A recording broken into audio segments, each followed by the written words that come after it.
Hello friends, আসসালামু আলাইকুম। কেমন আছেন সবাই? আশা করি সবাই ভালো আছেন। আজকে আমি অনেকদিন পরে আপনাদের মাঝে আবার নতুন রেসিপি নিয়ে হাজির হয়েছি। আজকে আমি আপনাদেরকে দেখাবো সুস্বাদু চীনা হাঁসের মাংস।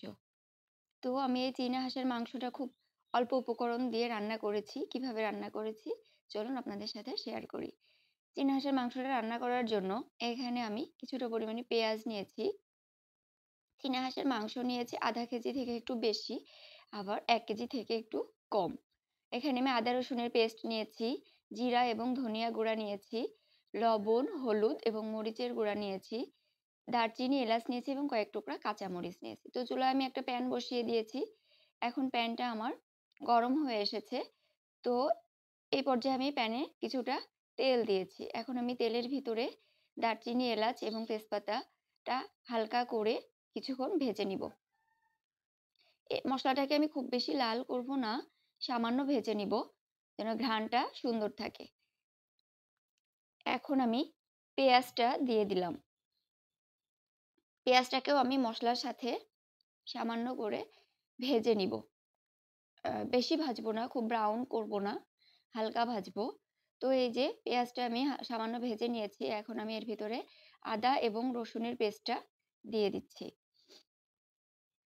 আদা এবং রসুনের পেস্টটা পরিমাণ মতো দিতে হবে।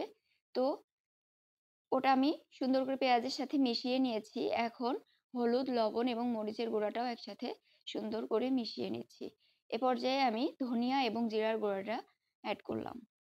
তো এখন আমি সামান্য পানি দিয়ে দিচ্ছি। মসলাটাকে আমি সুন্দর করে কষিয়ে নিব।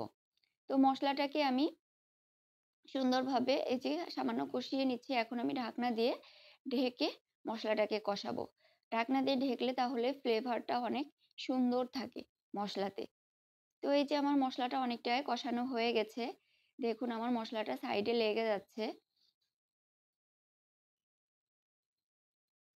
তো আমি এখন মাংসগুলা চুলায় দিয়ে দিলাম মসলার ভিতরে।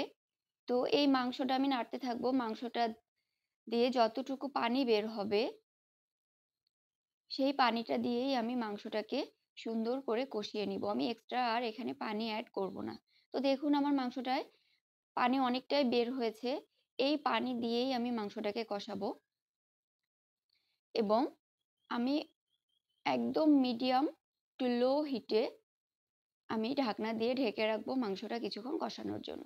ওই যে আমার মাংসটা কষানো হয়ে গেছে। দেখুন আমার মাংসটা কিন্তু সাইডে লেগে যাচ্ছে। তার মানে আমার মাংসটা সুন্দরভাবেই কষানো হয়ে গেছে। তো এই পর্যায়ে আমি মাংসটার ভিতরে ৪ টুকরা কাঁচা মরিচ দিয়ে দিব। ঝালটা আপনারা আপনাদের স্বাদ অনুযায়ী দিবেন।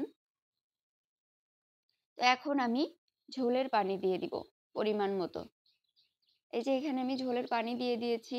আমার আরও একটু সামান্য পানি এখানে আমি অ্যাড করব এবং এটাকে আমি একদম আস্তে দিয়ে রাখবো। আসলে হয় কি, যেকোনো জিনিস মানে অল্প আঁচে রান্না করলে স্বাদটা মনে হয় অনেক বেশি সুন্দর হয়। তো এই যে আমি আস্তে আস্তে রান্না করছি একদম লো হিটে, ঢাকনা দিয়ে ঢেকে রেখে সুন্দর করে রান্না করছি। তাহলে আমার মাংসটা সুন্দর সিদ্ধ হবে এবং মাংসটা সফট হবে। তো দেখুন আমার মাংসটা অনেকটাই সুন্দরভাবে রান্না কিন্তু হয়ে আসছে। আমি আবার কিছুক্ষণ ঢাকনা দিয়ে ঢেকে রাখবো। তো এই যে আমি ঢাকনা দিয়ে আবার কিছুক্ষণ ঢেকে রেখেছিলাম। এখন আমার মাংসটা পুরোপুরিভাবেই সুন্দরভাবে রান্না হয়ে গেছে। এই মাংসের ভিতরে আমি এখন কিছুটা ভাজা মসলার গুঁড়া অ্যাড করব। সেখানে আমার দারচিনি, এলাচ এবং তেজপাতা দিয়ে আমার সুন্দর করে একটা আমি গুঁড়া মসলা তৈরি করে রেখেছি। সেটা আমি এখন এখানে অ্যাড করব। তো আপনারা এইভাবে সামান্য কিছু উপকরণ দিয়ে এভাবে মাংস রান্না করবেন।